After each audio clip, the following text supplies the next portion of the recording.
ერგნეთში ინციდენტების პრევენციისა და მასზე რეაგირების მექანიზმის ფარგლებში მორიგი შეხვედრა გაიმართა.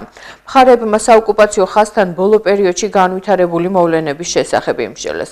სახელმწიფო უსაფრთხოების სამსახურის ინფორმაციით, საანგარიშო პერიოდში საოკუპაციო ხაზის გასწვრივ 7 მოქალაქე დააკავეს. 3 მათგანის გათავისუფლება ოპერატიულად მოხერხდა.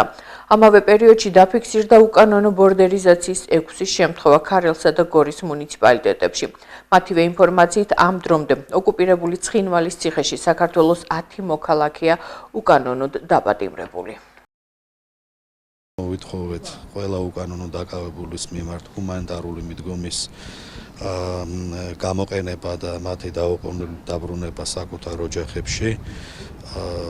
პასუხად მივიღეთ, რომ გარკვეულ საქმეებზე მიმდინარეობს ჯერ კიდევ არ დასრულებულა ეგრეთ წოდებული გამოძიება, ასევე მოგეხსენებათ, რომ გვაქვს უკანონო პატიმრები, რომლებიც ხანგრძლივი დროის განმავლობაში იმყოფებიან ოკუპირებულ ტერიტორიაზე. მოთხოვნილი იქნა, რა თქმა უნდა, მათი გათავისუფლების საკითხი.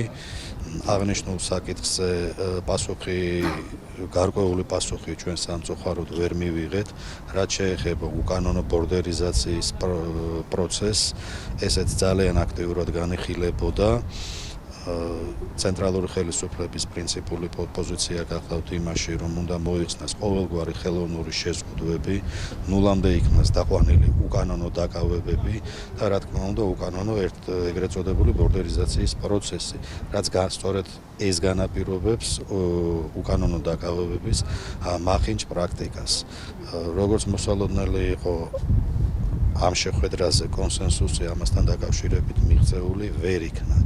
თავისუფალ გადაადგილების კონტექსტში და კერძოდ რაც შეეხება მოახლოვებული აღდგომის ბრწყინვალე დღესასწაულს, აღნიშნული საკითხი იქნა დაყენებული ჩვენს მიერ, ასევე მხარდაჭერილი ჩვენი საერთაშორისო პარტნიორების მიერ და პასუხად მივიღეთ, რომ განიხილავენ შესაძლებლობას, რათა აღდგომის დღეებში, რომელიღაც კონკრეტულ დღეს მოსახლეობას მიეცეს სასაფლაოების მონახულების საშუალება. ალბათ მეტი დეტალი უკვე, როდესაც თარიღი მოახლოვდება, გაზიარდება ცხელი ხაზის მეშვეობით.